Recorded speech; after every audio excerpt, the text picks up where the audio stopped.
Hello there. Thank you for doing this interview. Of course, nice. Thank you for having me. Yeah. Could you please tell me your name and what you do? Sure. My name is Frank. I'm from Hong Kong. I'm a wildlife photographer. In Web3, I'm more of an art community builder. Yeah. Very, very cool. So you're a wildlife photographer. Could you tell me how you got into Web3? So I was introduced to Web3 from a friend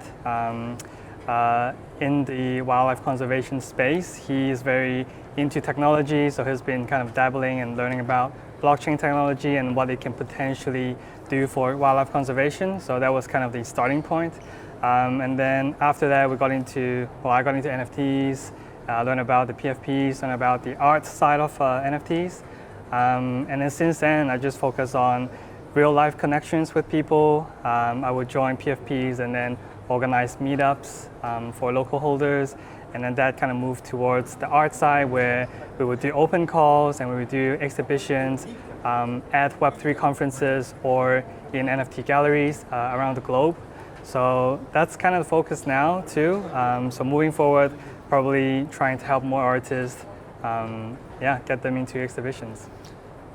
Yeah, wow, that's great. In Web3, you do seem like you're promoting so many people and promoting the space.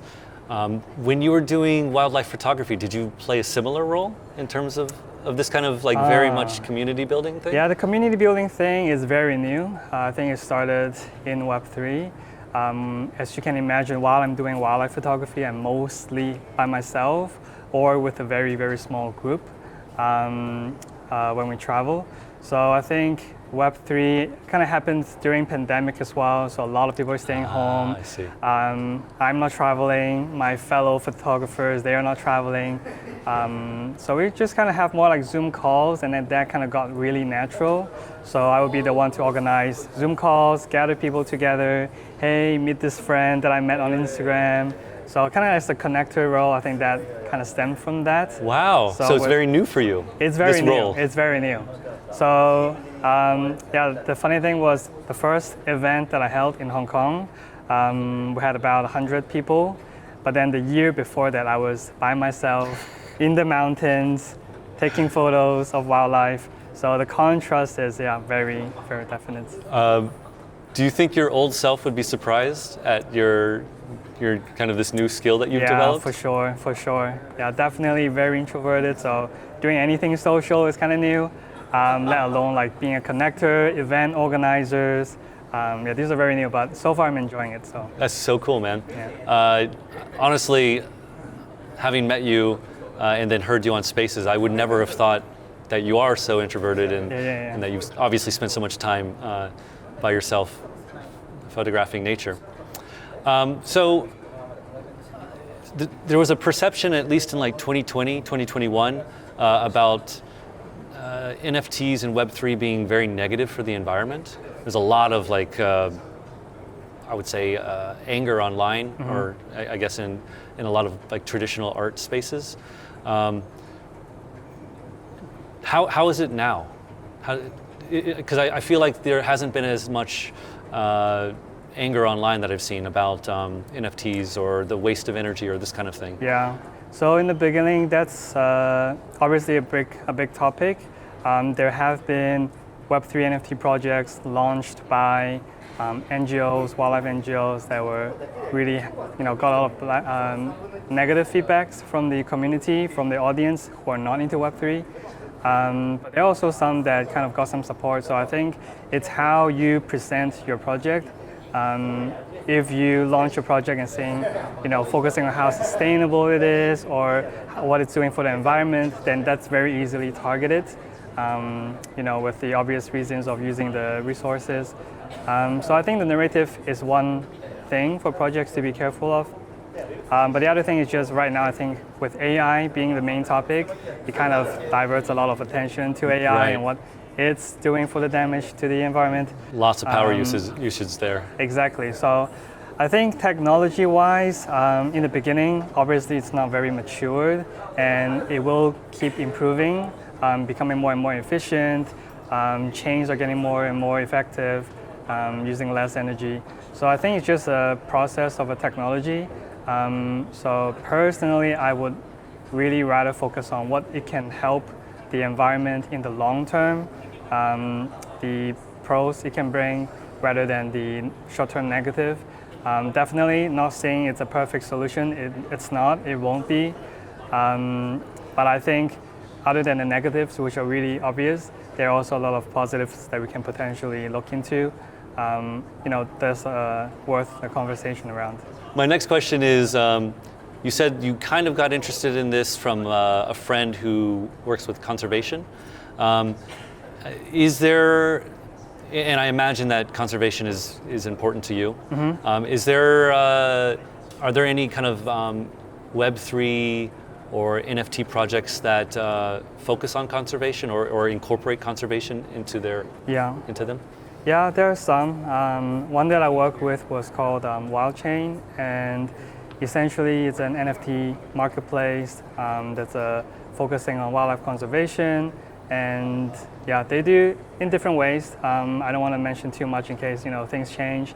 But for example, I was one of their first artists to feature on the platform, and we were able to mint my rhino photography NFTs, one-of-ones, and also time-limited open editions. And we were able to raise the proceedings to real-world wildlife conservation NGOs in Africa for the rhinos. So I think there's still a lot to be improved on. At the moment, it's still too early, but at least there are people who have the intention of doing such and at least exploring. So yeah.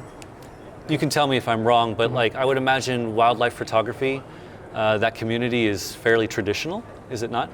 More so, yes. From your perspective, have they embraced any of this kind of crypto or Web3 stuff in general, or very much not so?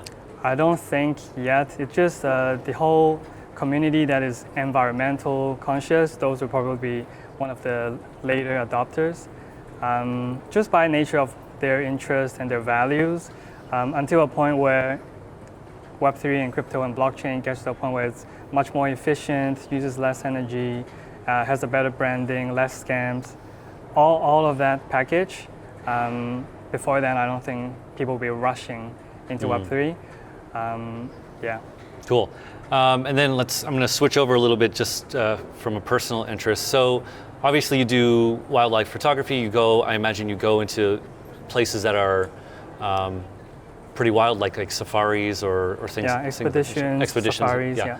Are there so I don't know anything about this. Are there right ways or right companies to go and use and wrong ones, I imagine? Yes, so responsible tourism is a big part, and there will be companies who does it more ethically, and they would minimize impact to the environment, to the wildlife. And then there will be, on the contrast, companies that focuses on profits and do things that maybe less educated tourists wants to do, just so that they get more tips, they get better reviews. So definitely going into these kind of more sensitive sort of areas, you want to be careful and spend a bit of time researching the right companies, the right people to bring you there. It does make a big difference. Yeah. And the key word here would be responsible tourism? Responsible tourism and just ethics in general. Okay. Wildlife photography, we have wildlife photography ethics. Yeah, it's a big topic. It's a sensitive topic too. I can imagine. Yeah. And as just an amateur photographer myself, I just want to geek out a little bit. What do you usually bring to photograph something? Yeah. So the main locations that I shoot, one is being Kenya in Safari National Reserves. So you have your 4x4. That's when you can bring in the big lens. So I do have a 400 2.8. Okay. So it's very heavy for handheld, but for those kind of trips, you can use it. And then for expeditions like Antarctica, where you'll be doing a bit of walking on ice, moving around, finding compositions. So that one would be a lighter lens. I have a 200 to 500. Okay. 5.6. So 5.6. Okay. Yeah, so you can hand hold it. Very flexible.